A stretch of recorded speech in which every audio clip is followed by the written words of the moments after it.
ನೋಡ್ರಿ ಅಶ್ವಿನಿ ಮೇಡಮ್ ಅವರು ಕನ್ನಡ ಪರ ಹೋರಾಟಗಾರ್ತಿ ಅಂತೆ ಬಿಗ್ ಬಾಸ್ ಮನೆ ಒಳಗೆ ಹೋಗಿ ರಕ್ಷಿತಾ ಶೆಟ್ಟಿ ಮೇಲೆ ಹೆಂಗೆ ಬೇಕಂಗೆ ಮಾತಾಡತ್ತಾರ.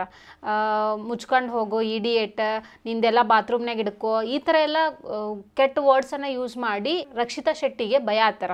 ಫಸ್ಟ್ ಆಫ್ ಆಲ್ ಅವ್ರು ಏನಪ್ಪ ಅಂದ್ರೆ ಕನ್ನಡ ಪರ ಹೋರಾಟಗಾರ್ತಿ. ರಕ್ಷಿತಾ ಶೆಟ್ಟಿ ಕನ್ನಡ ಬರಲಿಲ್ಲ ಅಂದ್ರೂ ಕೂಡ ಮುಂಬೈಯಿಂದ ಬಂದು ಕನ್ನಡನ ಎಷ್ಟು ಚೆನ್ನಾಗಿ ಮಾತಾಡ್ತಾಳ. ಆಕಿಗೆ ಗೊತ್ತಿಲ್ಲ ಅಂದ್ರೂ ಕೂಡ ಕನ್ನಡ ವರ್ಡ್ಸಲ್ಲೇ ಮಾತಾಡಕ್ಕೆ ಟ್ರೈ ಮಾಡ್ತಾಳ. ಅಂಥದ್ರಲ್ಲಿ ಇವಳಿಗೆ ಸಪೋರ್ಟ್ ಮಾಡೋದು ಬಿಟ್ಟು ಹೆಂಗೆ ಬೇಕಂಗ ಭಯ ಆತಾರ. ಇದೆಲ್ಲ ತಪ್ಪು. ಕಿಚ್ಚ ಸುದೀಪ್ ಅವರು ಮೊದಲೇ ವಾರ ಹೇಳಿದ್ರು ರಕ್ಷಿತಾ ಶೆಟ್ಟಿಗೆ ಕನ್ನಡ ಮಾತಾಡೋದಕ್ಕೆ ಅಶ್ವಿನಿ ಮೇಡಮ್ ಅವರು ಸಪೋರ್ಟ್ ಮಾಡ್ಬೇಕು ಅಂತ ಹೇಳಿ. ಅದನ್ನ ಬಿಟ್ಟು ಈ ಹುಡುಗಿ ಮೇಲೆ ಯಾಕೆ ಟಾರ್ಗೆಟ್ ಮಾಡ್ತಾರೆ ಅನ್ನೋದು ಗೊತ್ತಿಲ್ಲ. ಅಶ್ವಿನಿ ಮೇಡಮ್ ಅವ್ರ ಜೊತೆಗೆ ಜಾನ್ವಿ ಕೂಡ ಏನಾಗಿದ್ದಾರೆ, ಭಾಗಿಯಾಗಿ ಇಬ್ರು ಕೂಡ ಅವಳಿಗೆ ಭಾಳ ಟಾರ್ಚರ್ ಮಾಡಾಕತ್ತಾರ ಬಿಗ್ ಬಾಸ್ ಮನೆಯೊಳಗೆ. ನಮ್ಮ ದೇಶದಲ್ಲಿ ಮಹಿಳೆಯರಿಗೆ ವಿಶೇಷ ಸ್ಥಾನವನ್ನ ಹಿಂದಿನಿಂದಲೂ ಕೊಡ್ಕೊಂತ ಬಂದಾರ. ಅದನ್ನ ನಾವು ಉಳಿಸ್ಕೊಂಡು ಹೋಗ್ಬೇಕು. ಆದ್ರೆ ಬಿಗ್ ಬಾಸ್ ಮನೆಯೊಳಗಡೆ ಎಲ್ಲರಿಗೂ ಕಂಪೇರ್ ಮಾಡಿದ್ರ ರಕ್ಷಿತಾ ಶೆಟ್ಟಿ ಬಹಳ ಚಿಕ್ಕ ಆಕಿಗೆ ಎಲ್ಲರೂ ಕೂಡ ಸಪೋರ್ಟ್ ಮಾಡ್ಬೇಕು. ಅಂಥದ್ರಲ್ಲಿ ಇವರು ಅಶ್ವಿನಿ ಮೇಡಮ್ ಅವರು ಏನ್ ಮಾಡ್ತಿದ್ದಾರಪ್ಪ ಅಂದ್ರೆ ಅಶ್ವಿನಿ ಮೇಡಮ್ಗೆ ಈ ರಕ್ಷಿತಾ ಶೆಟ್ಟಿ ಮಗಳ ತರ ಕಾಣಿಸ್ತಾಳ.